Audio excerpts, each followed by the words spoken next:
All right, good morning, guys. It's time for preparation for the last test of the semester. So at this stage, you should have already read handout 1, completed those sentences and sent those in to me. That would bring you up to where we are now. Where we are now is 2004, basically 2005, second term for President George W. Bush.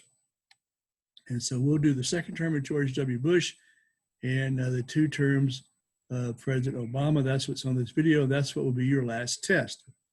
All right, so last test will be over this information. At this stage of the game, attached to the assignment for this video is also an outline. I'm sorry, not an outline, but a handout, supplementary handout. And you should either, if you have printing capability, you should have printed that out. If you don't have printing capability, you should have read it and started an outline of notes so you can fill this in. And you'll be able to use that on the test. And then there will also be another supplementary material for you to read and submit sentences that will not be on the test. So on your outline, first page, on your handout, talks about second term blues, and that's where we are. And so all the questions will be on this video. It's important that you watch it. So George Bush's second term had a lot of political problems. The economy also didn't go very well, and Iraq continued to be a problem. So that brings us to Hurricane Katrina and a test question for you. In 2005, President Bush was having problems and things got worse. In late August of 2005, Hurricane Katrina hit the Gulf Coast. Large areas of Alabama, Mississippi, Louisiana, we particularly heard about Louisiana, were hit. And Katrina left more than 1,000 dead. Millions of people lost their homes, and especially New Orleans. New Orleans was the hardest hit part. This is part of your test question. Local officials and FEMA, that's the Federal Emergency Management Agency, weren't really ready for the level of the catastrophe, even though you would think after all the years of hurricanes they would. And so lots of confusion, some level of incompetence, and of course, blame would head to the president, as it usually does. It took a long time, a lot of money to affect that. In fact, some of the people now living in Lubbock were people who left New Orleans. They were actually, this is one of the refuge locations for people, and some people stayed. So part of the bad feelings about Katrina, how it was handled, resulted in the Republicans having a bad election in November 2006 congressional elections.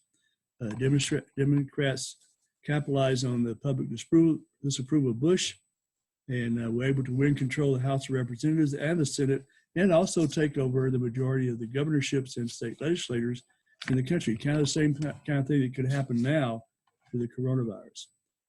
So one of the results of 2000 election, this is another test question for you, was California Nancy Pelosi became the leader. She was the leader of the Democrats in the House of Representatives. She became the highest ranking woman in the history of the U.S. Congress when she was elected as House Speaker in January 2007. Also,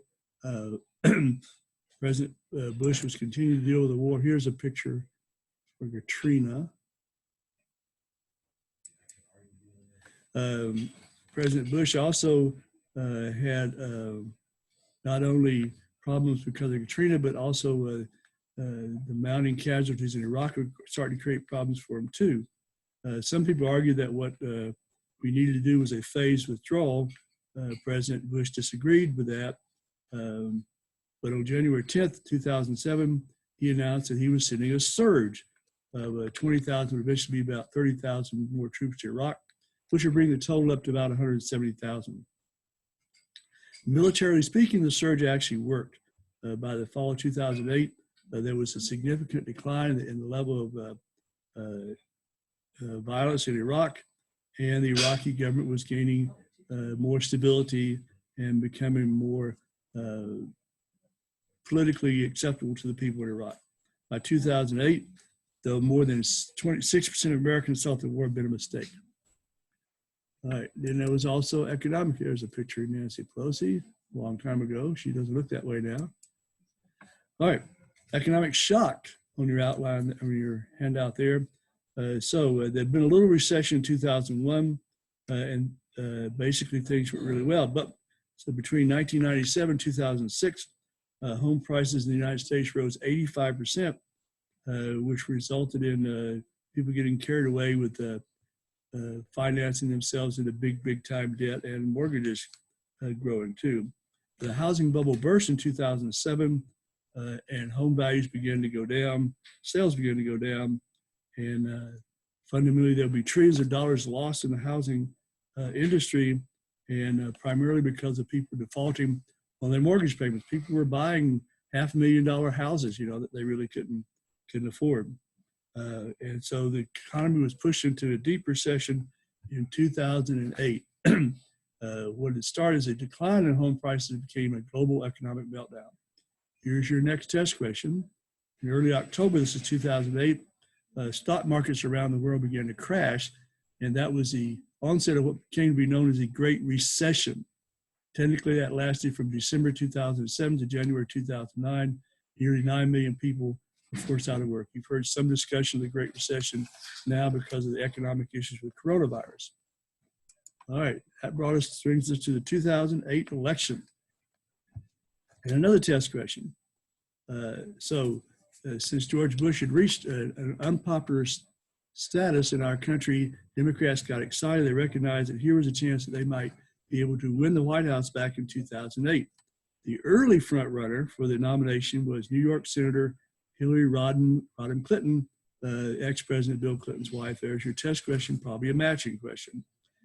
She was actually the first woman with a serious chance of getting the presidency, and she had a lot of voter support, especially for those who were looking for a female leader.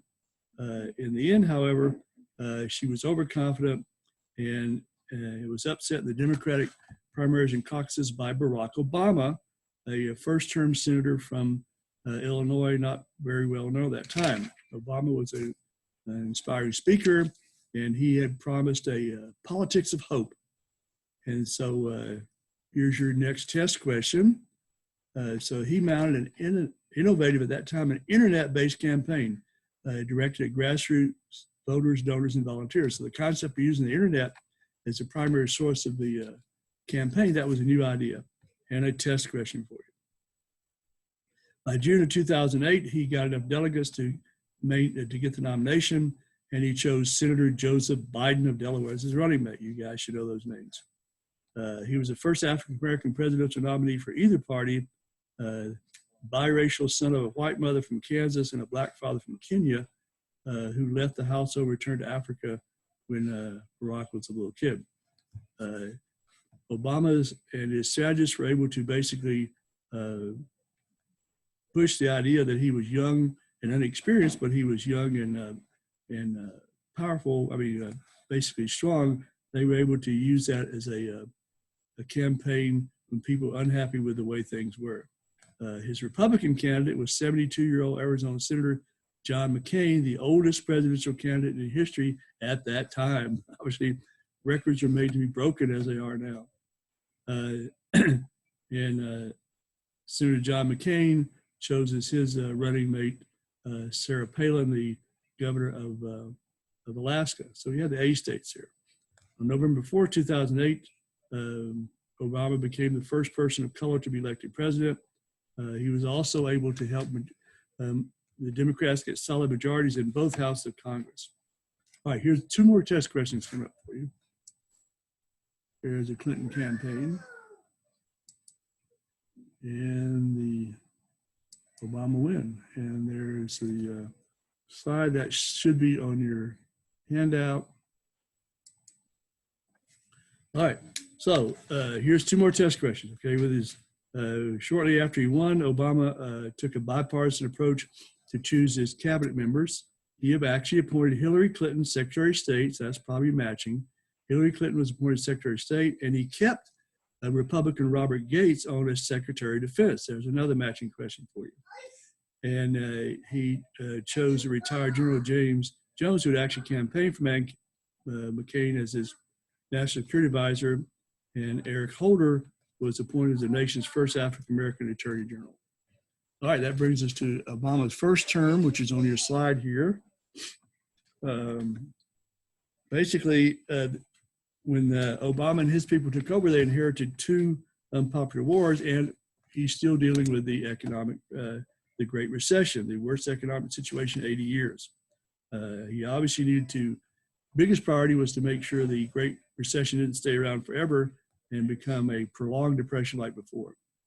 So to help the banks, he provided massive government bailouts to the largest banks and financial institutions that would allow them to lend money and help people out. And so another test question for you. So to do this, in mid-February 2009, Congress passed and Obama signed an $832 billion economic stimulus bill called the American Recovery and Reinvestment Act. It was the largest government, at that time, obviously that's changed again, largest government infusion of cash into the economy in history.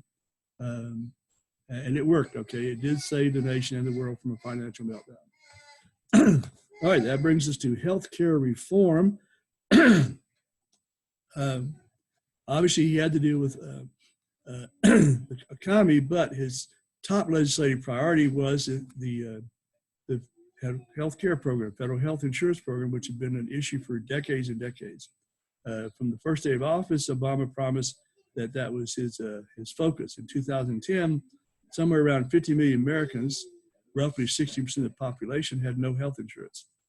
So the president's solution to this was creating the Patient Protection and Affordable Care Act, or the Affordable Care Act, which Republicans called Obamacare. And the idea was to make health insurance more affordable and make health care accessible to everyone.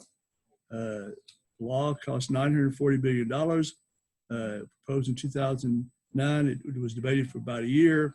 And the big issue in the debate was what was called the individual mandate, which basically required uninsured adults to purchase an approved private insurance policy, which would be made available through state-run exchanges or websites.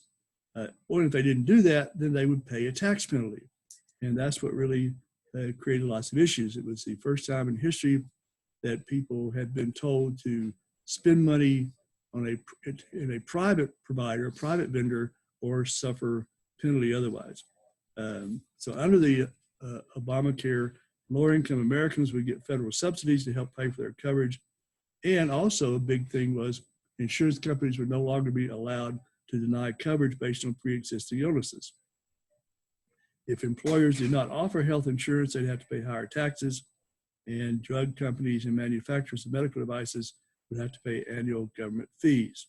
The Affordable Care Act did not change the American tradition of employment-based health insurance provided by private companies, but again, as I mentioned, the idea of forcing people to buy health insurance was what went against our concept of freedom and individual personal responsibility. It did pass, basically pretty much based on the fact that the Democrats control both houses of Congress. President Obama signed it into law on March 23rd, 2010. But no sooner than it was passed, then the Republicans began challenging the constitutionality. On June 28th, 2012, in the case of National Federation of Independent Business versus Sebelius, the Supreme Court ruled 5-4 that most of the new law was constitutional. Most surprising, here's another test question for you, was that the Chief Justice, John Roberts, who was a conservative, had never before voted with affordable justices, actually voted with it. And so John Roberts is Chief Justice. That's another test question for you. Okay, so probably another matching question. All right, let's look at foreign affairs. President Obama was able to do some pretty good things there. What became known as the Obama Doctrine was a lot like the Nixon Doctrine, that we were no longer the world's principal policeman, okay? Basically, the idea was to try to end these expensive wars, our two wars going on in Iraq and Afghanistan. On February 27, 2009, Obama announced that all 142,000 American troops in Iraq would be withdrawn by the end of 2011, and which was based on an agreement that had already been reached between the Iraqi government and the Bush administration back in 2008. And sure enough, by December 2011, the last U.S. combat troops exited. Probably the greatest embarrassment, though, was that the Iraqi government we left behind was not really very capable. They weren't doing a very good job taking care of the country, and they were not friendly with us either. So basically, our efforts at nation building had failed, no surprise. All right, that brings us to a surge in Afghanistan. At the same time, the president was ending U.S. involvement in Iraq. He sent 21,000 additional troops to Afghanistan, again, another surge. Basically, he narrowed the focus of the U.S. mission to basically being anti-terrorism. Okay? We're no longer going to do nation building. We're going to try to turn Afghanistan into a capitalist democracy. We're just going to try to stop the terrorists. And that worked too. By the summer 2011, President Obama announced that the tide of war was receding, and that we basically achieved our goals with Afghanistan, and we start bringing withdrawal forces out through 2014. All right, on your slide there, it says the death of Osama bin Laden. Here's another test question for you. The book says the crowning achievement of President Obama's anti-terrorism efforts was the discovery at long last of Osama bin Laden's hideout. Okay. Basically, since the 9/11 attacks, bin Laden had basically kept away from our big manhunt. In August 2010, however, U.S. intelligence analysts found his sanctuary in Abbottabad, Pakistan, the walled residential compound. Some of you guys have seen the movie.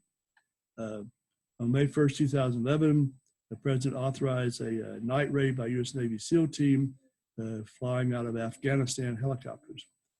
Short firefight, the SEALs killed bin Laden, and again, that was a key event in history, but it obviously did not end Islamic terrorism. Brings us to the Arab awakening, okay? Late 2010, early 2011, there have been spontaneous democratic uprisings throughout a lot of the Arab world. A lot of people were becoming very upset with the authoritarian leadership. That was what was known as the Arab awakening, and included countries like Tunisia, Algeria, Bahrain, Jordan, Morocco, Egypt, Oman, Yemen, Libya, Saudi Arabia, and Syria during what was called the Arab Spring of 2011. Some dictators lost their power. Democracy was brought into new parts, but obviously it was an era of revolutionary idealism that pretty soon would fall apart as the rebels were so busy fighting themselves that they were not able to actually provide stable political answers. By 2014, the revolutionary movements had pretty much stalled, and Egypt reverted to authoritarianism, even worse than what had been there before, and Libya basically fell into chaos, and Yemen into civil war. All right, that brings us to, well, hang on. Anyway, at the end of 2014, President Obama also announced, surprising everybody, that we were going to restore normal relations with Cuba after 50 years of not good relations. Basically, Florida had a large community of Cuban immigrants, and they, of course, severely criticized Obama's decision. Congressional Republicans threatened to block the appointment of a U.S. ambassador to Cuba, but the president persisted in basically saying, hey, our isolation of Cuba never worked anyway. All right, that brings us to this slide, the polarized politics. Remember, President Obama had campaigned in 2008 on bringing a dramatic change to the way federal government did work, that he reduced warfare, partisan warfare between the two national parties. However, the Gallup poll ended at the end of his first year that really he had become the most polarizing president in modern history. His Republican opponents had no interest in being bipartisan, no interest in working with him, and American culture was so polarized it was almost like two nations. So that gave rise to the Tea Party. Another test question for you. Soon after he became president, the conservatives started to mobilize against his tax and spend liberalism, and at least that's what they saw. In January 2009, a New York stock trader sent an email message urging people to send tea bags to their congressional representatives to symbolize the Boston Tea Party of 1773, when American colonists had protested against British tax policies. So here's your test questions. And within a year, The tax revolt became a national Tea Party movement with groups in all 50 states. The Tea Party was not necessarily, it wasn't really a cohesive political organization so much as it was, as the book says, a mood and attitude and ideology. Basically, just people that were disaffected, angry, and very conservative, mostly white, male, married, middle-class Republicans over 45. One of our Republican senators from Texas, Ted Cruz, was a representative of the Tea Party movement. Democrats, including the president, initially said, well, that's just a fringe group, but that would be proven wrong in the 2010 election results. Democratic House and Senate candidates, along with some moderate Republicans, were defeated by conservative Republicans, a lot of them who have been aligned with the Tea Party. That's when Ted Cruz became senator. They gained 63 seats to take over the House of Representatives. They almost got a majority in the Senate as well. It would be the most lopsided midterm election since 1938. Then after that, basically, Congress had just become about bickering back and forth between the Republicans and the Democrats, or the conservatives. There's a Tea Party movement picture. Smaller government, less spending, lower taxes. All right, in December 2010, Congress repealed the Don't Ask, Don't Tell military policy that had been in effect since 1993, and that resulted in that had resulted in 9,500 gay men and women being discharged from the armed forces. In May 2012, here's another test question for you. In May 2012, here you go. May 2012, the President Obama became the first sitting president to actually support the right of gay and lesbian couples to marry. That statement came a day after the North Carolina legislature voted to ban all rights for gay couples, and basically indicated this is a big, serious issue among the country still. So there's your test question. And no sooner than he made that, basically polls show that Americans were split pretty much 50-50, with the Democrats and independent voters providing most of the support for same-sex marriage and Republicans being opposed. All right, that brings us to, not really the end, just the end of the slide. Okay, that brings us to the DREAM Act, all right? So the DREAM Act, here's another test question for you. In June 2012, President Obama issued an executive order, which was soon labeled the DREAM Act, D-R-E-A-M, that allowed 1.5 million undocumented immigrants who have been brought to the United States as children to remain as citizens. As you may be aware, that continues to be a big issue about the DREAM Act. Okay, I guess I might as well get rid of this slide because I'm done with it. Okay, we'll stop sharing. You just look at me. All right. Okay. The DREAM Act basically had some consequences that were not expected. One of the results was that masses of Central Americans began trying to make it to America. El Salvador, Guatemala, Honduras, places where it had massive drug-related gang violence, started sending their children through Mexico to the United States in the hopes of connecting with relatives already there and being granted citizenship. At the same time, the Obama administration, interestingly enough, deported a record number of undocumented immigrants, somewhere around 2 million by 2014, some of whom had worked in the country for decades, kind of a controversial thing there. Supreme Court surprised observers in 2013 by overturning the Defense of Marriage Act of 1996, which President George W. Bush had pushed through, which had denied gay and lesbian couples basically federal benefits. In the United States versus Windsor 2013, the court voted 5-4. Basically, one person is making a decision that the federal government could not withhold spousal benefits from same-sex couples who have been legally married. In the meantime, each state would allow whether or not to have such marriages. During 2014, though, federal courts repeatedly overturned state laws that banned same-sex marriages, saying that that was guaranteed by the Constitution. Somehow I don't quite see that. Well, that brings us to the 2012 election. November 12, 2012 coming up. That would be one thing sure would be expensive election, in part because the Supreme Court in Citizens United versus Federal Election Committee in 2010 ruled that corporations could now spend as much money as they wanted to support candidates. Primaries were wild. Mitt Romney, who was a former corporate executive and Massachusetts governor, won the Republican nomination. And basically, his campaign ended up costing $6 billion. A couple of reasons. One was that he decided to push in direction of supporting right-wing voters by opposing immigration reforms that might allow, like the DREAM Act, it might allow undocumented immigrants a pathway to citizenship. The second was that he told a private group of wealthy contributors he doesn't care about the 47% of Americans who failed to take personal responsibility and care for their lives. Basically, so the Obama campaign obviously jumped on that and basically called Romney an uncaring elitist. On Election Day, Obama won with 66 million votes to Romney's 61 million and 332 electoral votes to 206, fairly close. Obama began his second term by lifting the ban in January 2013. He lifted the Defense Department ban on women serving in combat. And then in February, he announced that more U.S. troops could be withdrawn from Afghanistan, leaving 34,000 early 2014. All right, that brings us to Obamacare on the defensive.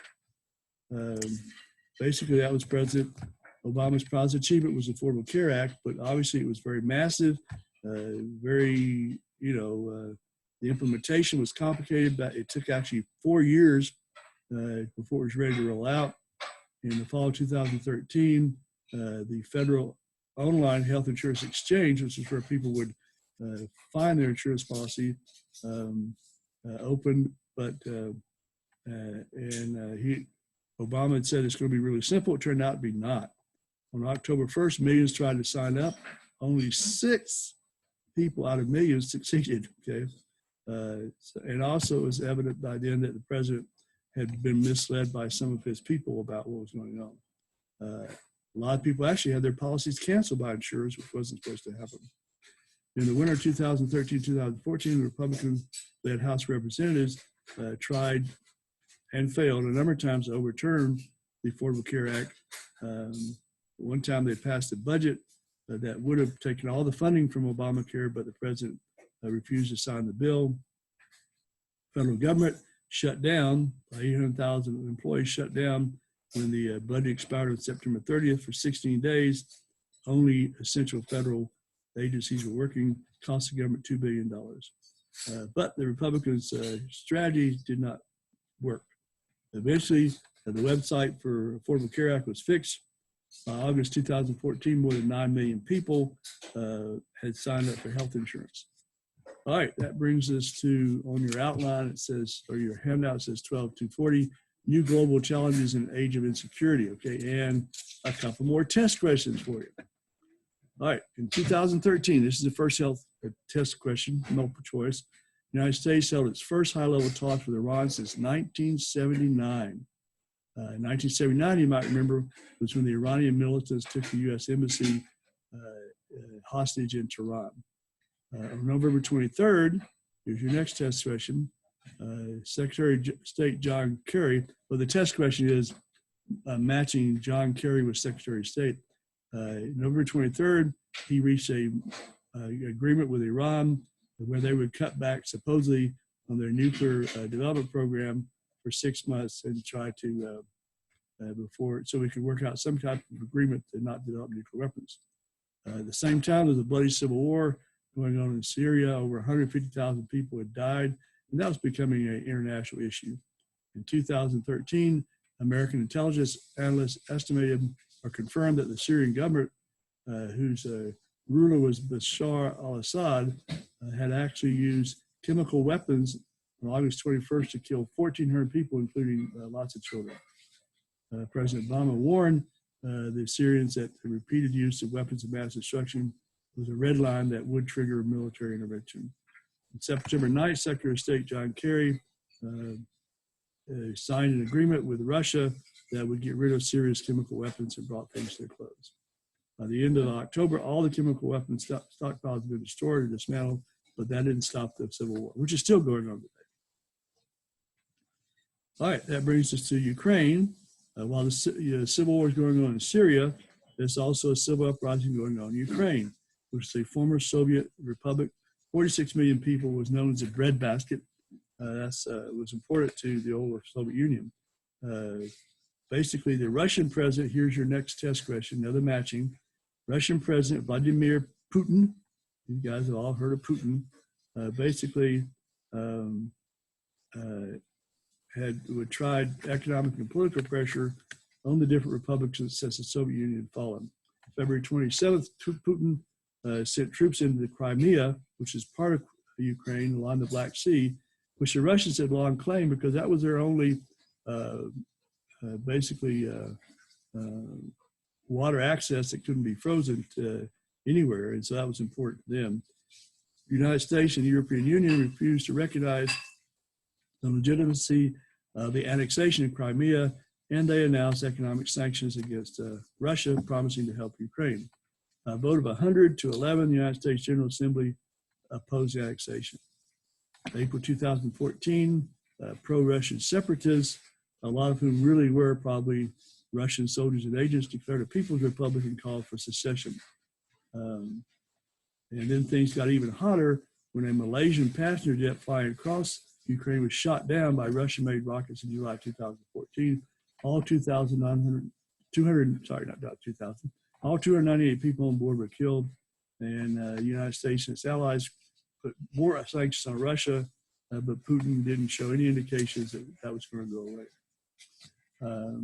Overall, President Obama pretty much tried to hold off, as he had promised, on our involvement in world affairs. He was determined to avoid what he called stupid errors, but they were kind of naive to think that with us being the only superpower in the post-Cold War world, that we could stay out of everything. In June of 2014, things got worse in the Middle East. Sunni jihadists who'd been fighting in Syria invaded southern Iraq and announced the creation of their own nation they call a caliphate, called the Islamic State, or ISIS. Various names for that, but basically Islamic State. So the Islamic State would quickly become the largest, best financed, most heavily armed, and most brutal of jihadist terrorist groups, involving 40,000 fighters. ISIS is basically the culmination of basically Islamist rage against Europe and the United States, and collapse of governments here in Iraq. So some Iraqi government soldiers fled because of ISIS and left billions of dollars of equipment and stuff for ISIS. ISIS fighters were able to take large territory in Syria and Iraq by enslaving, terrorizing, raping, massacring, crucifying, or beheading thousands of men, women, and children. In August 2014, they beheaded 2 captured Americans. At that time, President Obama ordered systematic airstrikes, first in Iraq and later in Syria, to try to prevent genocide, as ISIS was attacking Christians, Yazidis, and Kurds. And that kept going. Obama was able to garner support of Arab and European partners, but the U.S. warplanes were the ones doing the primary fighting. All right. Next little section here, last little section is called the Age of Gridlock. We already talked about the partisanship in Congress. 2014 elections, Republicans gained 9 Senate seats, which gave them control of the Senate for the first time since 2006. They also, majority grew in the House. They added governorships and more state legislatures. As the book says, political moderates became a dying breed. By late 2014, the percentage of voters who described themselves as liberals or conservatives had doubled since 1994, and more than twice as many Democrat Republican voters in 1994 had a very unfavorable view of the other party. Congress mainly included Republicans from the far right and Democrats the far left. Hardly anyone in the middle. Democrats had hoped for that after the election, Obama would be much more energetic and engaged, but that didn't happen. He started backing off from his leadership. Obama, of course, blamed Republicans for the stalemate in his second term, but it wasn't totally true. Basically, he had been a talented person who'd been able to use horse trading politics and basically eager to have power, but not eager to use it. To many Americans, being his cautious and careful approach, they considered it as being indecisive and weak. In the summer 2015, President Obama picked up some of his energy momentum. He benefited from two Supreme Court rulings in June, which was surprising. In a 6-3 decision in the King versus Burwell, the Supreme Court saved the Obama health care law. In Obergefell versus Hodges, the 5-4 decision banned states from preventing same-sex marriages, and basically that was a landmark decision that basically obviously infuriated people from the religious right.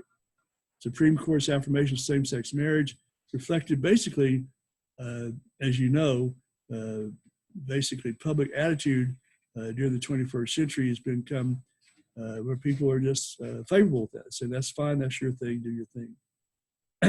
In 2008, presidential candidate Barack Obama at that time had felt the need to disavow support for presidential equality. By 2012, he had reversed himself, and basically because he recognized there was a change in attitudes in the country.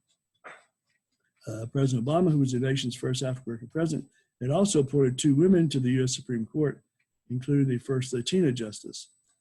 He also ended the ban on open homosexuality in the military, and basically that also bolstered foreign policy, and so he was able to normalize things with Cuba and basically regain his good relationships with the people. And one of the biggest changes, of course, in a modern life was this fact that we recognize and accept everybody supposedly. 46 million Americans that live below the poverty line in 2014 were the most in history. 1 out of 5 children lived in poverty. In August 2014, 64% of Americans in a poll indicated they no longer believe the nation offered everyone an equal chance to succeed. Fewer than 10% trusted in Congress. 76% were not confident that the quality of life for their children's generation would be better than they had been for the current generation. So 2000 presidential election began. Economic inequality was a big issue. Americans eventually basically were able to deal with that. And that brings us to the end of those notes. So again, this is the end of what's on the test, okay? You still will be expected to read the third handout that I give you and submit sentences on that so you can kind of see, bringing that up to more current time. All right, so let's finish well, guys.